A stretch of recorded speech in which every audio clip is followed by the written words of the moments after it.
This is Vikrant and welcome to my channel StudyNet. आज मैं percent में कुछ आपसे इंपॉर्टेंट क्वेश्चन डिस्कस करने वाला हूं और ये आज परसेंट की लास्ट वीडियो है। इसके बाद में हम जस्ट प्रॉफिट एंड लॉस को सीधे उससे रिलेट करके पढ़ेंगे। तो स्टार्ट करते हैं सेशन। ओके, आइए फोकस करते हैं। जैसे एग्जाम में क्वेश्चन ऐसे आता है कि दो संख्याएं तीसरी संख्या से क्रमशः इतने परसेंट ज्यादा और इतने परसेंट कम है, तो तीनों संख्याओं का अनुपात क्या होगा? पहली संख्या दूसरी संख्या से कितने परसेंट ज्यादा है, तीनों संख्याओं का औसत कितना हो सकता है, या कोई मान दे के क्वेश्चन पूछा जा सकता है। तो हम एक बार ड्रॉ करते हैं। ऐसा है कि प्रथम दो संख्या तीसरी संख्या से क्रमशः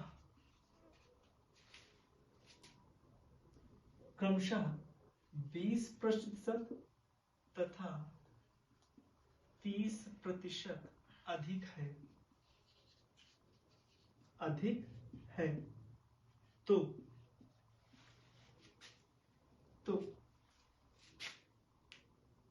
तीनों संख्याओं का अनुपात हो गया। तो अनुपात बताएं। अनुपात क्या? तीनों का अनुपात पता है, ठीक है, कोई दिक्कत नहीं। मान लेते पहली संख्या ये, दूसरी संख्या ये और तीसरी संख्या। प्रथम दो संख्या यानी ये दो संख्या क्रमशः इससे 20% ज्यादा, तो अगर 20% दिया है ज्यादा तो ये पहले वाली संख्या को होगा और 30% यानी दूसरी वाली संख्या। तो पहली दो संख्याएं तीसरी संख्या से, अब हमें पता नहीं कि संख्या क्या, तो मान लेते तीसरी संख्या को आधार मान के मान लेते कि तीसरी संख्या है कितनी? 100। तो जो पहली संख्या है उस तीसरी संख्या से 20% ज्यादा, तो 100 से 20% ज्यादा कितना हो जाएगा? 120। और दूसरी संख्या उससे 30% ज्यादा, 130। सीधा सीधा ये कि पहली जो प्रथम दो संख्या है तीसरी संख्या से क्रमशः 20% और 30% ज्यादा, तो 100 से 30% ज्यादा, आप 130 लिख दिए। आप कह दिए कि तीनों संख्याओं का अनुपात बताइए। अनुपात का मतलब है अपने अनुपात लगा। अनुपात में कोई चीज अगर कॉमन गुणा भी कर सकते हैं, चाहे तो उसको डिवाइड भी कर सकते हैं। तीनों में कॉमन क्या है? 1 1 0। तो आंसर क्या आ गया? 12:13:10। क्वेश्चन ऐसे भी पूछ सकता है कि यदि तीन संख्याओं का अनुपात ये है, तीन संख्याओं का अनुपात ये है तथा यही लिख देता हूं, मध्य वाली संख्या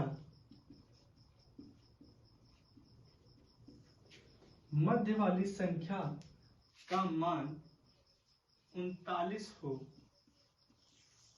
तब मध्य वाली संख्या का मान 39 हो या 390 हो, कुछ भी हो सकता है। 39 हो 390 हो, तो 39 हो तब पहली संख्या क्या होगी? क्वेश्चन तो कुछ भी पूछ सकता है, कोई दिक्कत नहीं। दूसरी संख्या का अनुपात क्या है? 13, और यानी मध्य वाली संख्या क्या है? 13 है, पर वो 13 न देकर दिया कितना है? 39। तो 13 न देकर कितना दिया गया? 39। तो 13 से कितना गुना ज्यादा है? 3 गुना। तो पहली संख्या पूछी है तो इसका भी 3 गुना कर लेंगे। 12×3 = 36। क्वेश्चन सॉल्व हो जाएगा तुरंत। ठीक, अभी पूछ ले। देखिए मैं नेक्स्ट क्वेश्चन में इसको सॉल्व कराता हूं।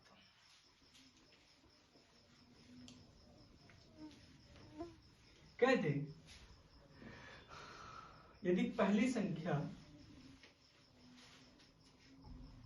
कहते ऐसे, मैं पहले इसको ड्रॉ कर लेता हूं और क्वेश्चन लिखने से अच्छा मैं बोल दूंगा। यदि दूसरी संख्या तीसरी संख्या से 20% ज्यादा है, तो तुरंत आप पहले हमेशा बेस आप स्टार्ट करेंगे तीसरी संख्या को, उसको क्या मान लोगे? 100। यदि दूसरी संख्या इस तीसरी संख्या से 20% ज्यादा, तो सीधे इससे 20% ज्यादा कितना होगा? 120। और पहली संख्या इस दूसरी वाली संख्या से भी कितना? 20% ज्यादा, तो इससे भी ये जो मान आ रहा है इससे भी 20% ज्यादा, तो इसका फिर से 120% निकालेंगे तो कितना आ जाएगा 144। अब पूछ लिया तीनों संख्याओं का अनुपात बताओ, आपने जस्ट अनुपात किया और क्वेश्चन सॉल्व कर लिया। जैसे तीनों संख्या 4 से कट जाएंगे, 4 तिया 12, 4 तिया 12, 4 छह 24, 4 तिसियम 120, 4 पच्चीसियम 100, 36 अनुपात 30 अनुपात 25 क्वेश्चन जस्ट सॉल्व किया। ठीक, अभी एक हम नेक्स्ट क्वेश्चन में देखते हैं और कैसे क्वेश्चन आता है। तो ये क्वेश्चन इंपॉर्टेंट है कि पहली दो संख्या तीसरी संख्या से क्रमशः ये क्वेश्चन पूछा जाता है।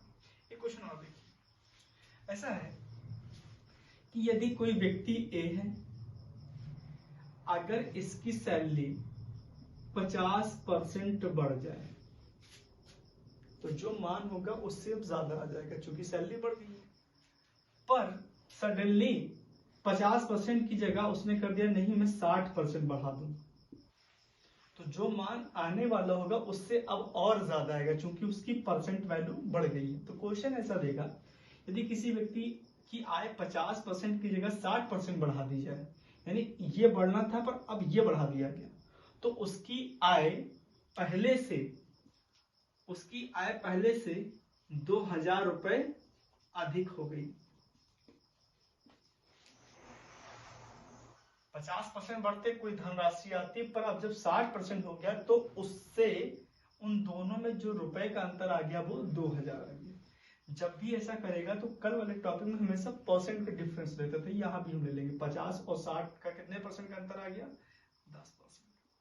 10% बराबर 2000।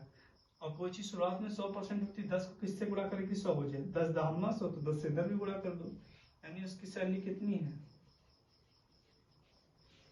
20,000। प्रूव कर देते हैं। आपकी सैलरी है 20,000, आपकी सैलरी 50% बढ़ने वाली थी, तो 50% बढ़ने के मतलब इसका 50% कितना हो गया उसका आधा, तो 20,000 का आधा कितना हो गया 10,000, तो 20 और 10 सैलरी कितनी होने वाली थी 30,000। और उसने कहा है 50% ना बढ़ाओ, ये 50% है ना बढ़ाओ, आप कहते 2000 लो, 20,000 लीजिए आप, और आप 60% निकालिए इसका, तो 60% निकालेंगे तो इसका 160%, तो 16 दूना 32 कितना आ जाएगा 32,000। 60% ज्यादा, जब 32% यानी 32,000 आ गया, और 30,000 32,000 में कितने हजार का अंतर है, तो यही 2000 यहाँ दिया गया था। तो आप डायरेक्ट ऐसे लगा सकते हैं। जैसे एक क्वेश्चन और समझ लीजिए, मैं आपको साफ करके बता देता हूँ। इसमें परसेंट का अंतर लेना है, जो मान ज्यादा हो गया बस उसी के जस्ट लगाना। जैसे आपकी सैलरी, अच्छा है एक चीज देखना था, अगर दोनों पॉजिटिव है तो डिफरेंस हमेशा आपको अंतर लेना होता है, अंतर लेना है। जैसे कहते आपकी सैलरी 10% कम कर दी, पर उसका मूड बदल गया, नहीं 10% ना कम करके बल्कि 20% बढ़ा दे।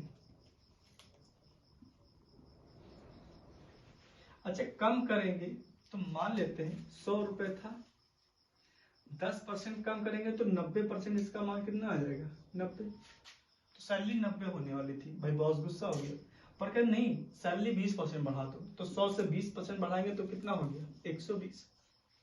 तो जहां 10 रुपए का घाटा होने लगा था वहां 20 रुपए बढ़ गया, तो दोनों में कितने रुपए का अंतर आया, यानी यहां से यहां आ गया, लॉस से प्रॉफिट में आया तो रुपए का अंतर आ गया 30। बस जस्ट क्वेश्चन बनने वाला है। उसने ऐसा कह दिया कि उसकी सैलरी 10% कम करने की जगह 20% बढ़ा देने पर उसको 30 रुपए का लाभ होता है, यानी इन दोनों का जो अंतर आया वो 30 रुपए लाभ के बराबर आना चाहिए। और माइनस प्लस जुड़ जाता है, कल के टॉपिक में मैंने परसेंट में इसको मेंशन किया था कि फेल घटेगा, पास घटेगा, पर पास और फेल जुड़ जाएगा। ठीक है, नंबर जुड़ जाता था, परसेंट का भी डिफरेंस हो जाता है। आप एक्स मान के भी लगा सकते हो, पर वो लंबा हो जाएगा मेथड। आप दोनों का अंतर लेंगे और दोनों का अंतर 20-10, 30% बराबर 30 रुपए, तो 100% बराबर 100 रुपए। और देखिए आपने 100 रुपये कितना रुपया माना था, 100 ही तो माना था। नेक्स्ट क्वेश्चन में हम समझ लेते हैं इसको।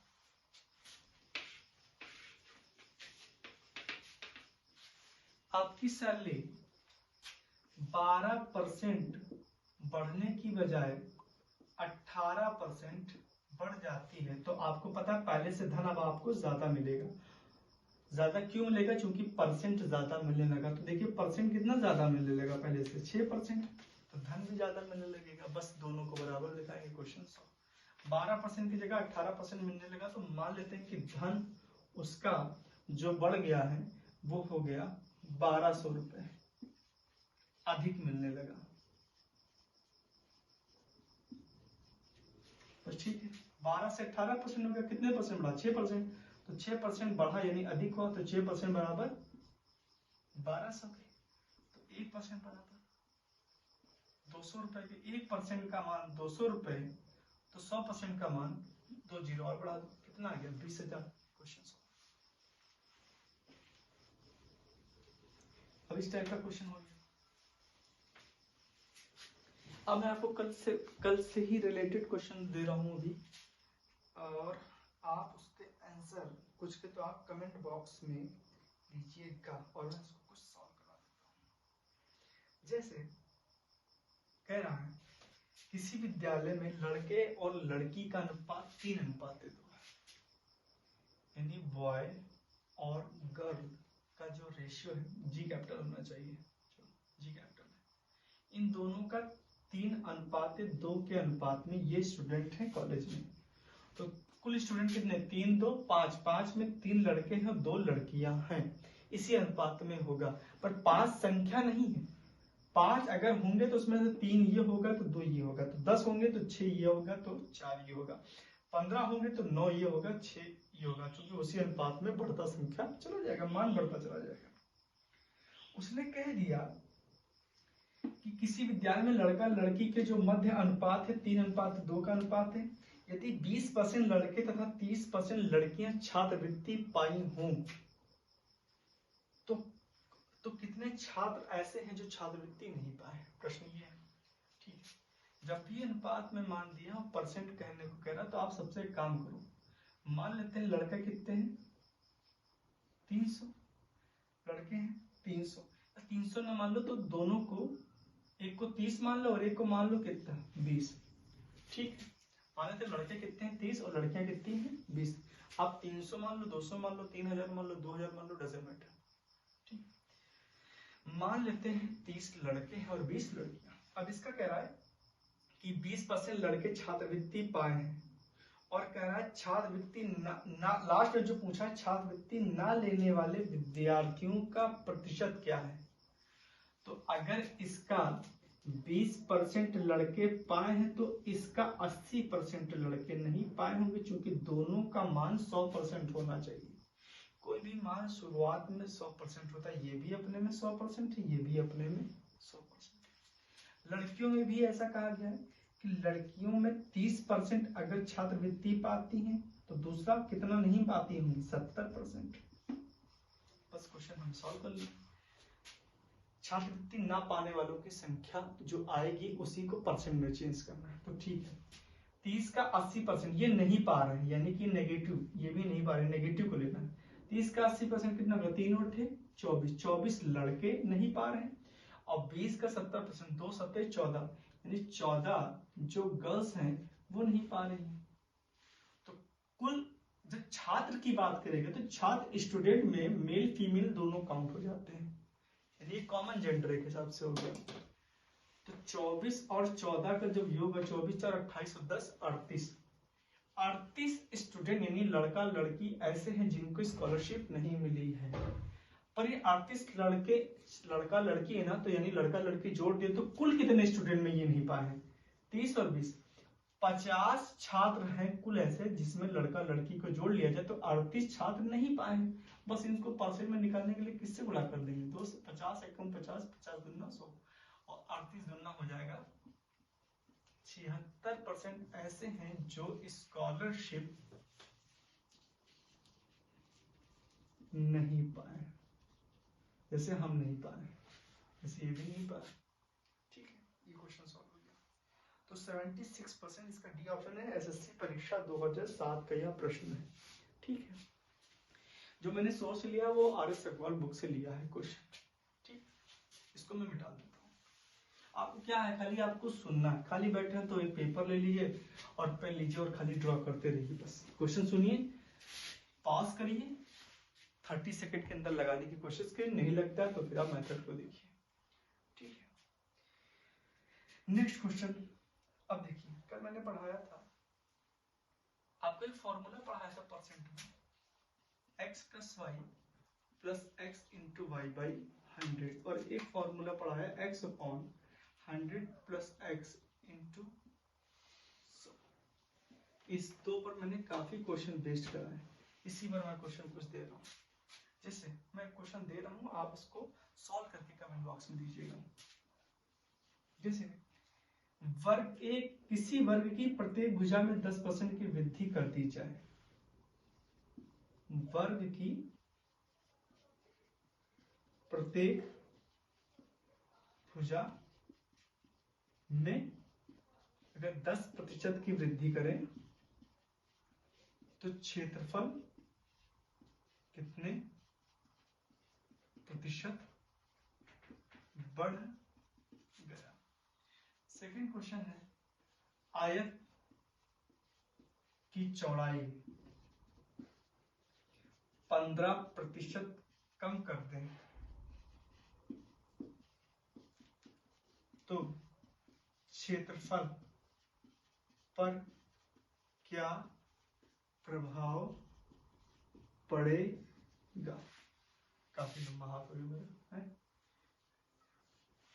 नेक्स्ट क्वेश्चन, आयत की लंबाई में 40% की वृद्धि कर दें और चौड़ाई में 30% की वृद्धि कर दें तो क्षेत्रफल पर क्या प्रभाव पड़ेगा। आपको पता है x plus Y plus X Y by 100, यानी 40 30 40 प्लस 30 प्लस 40 गुणे 30 बटा 100, 40 30 70, 4 3 12, 1200 बटा 100 यानी 12, और 70 और 12 कितना हो गया 82। Question solve.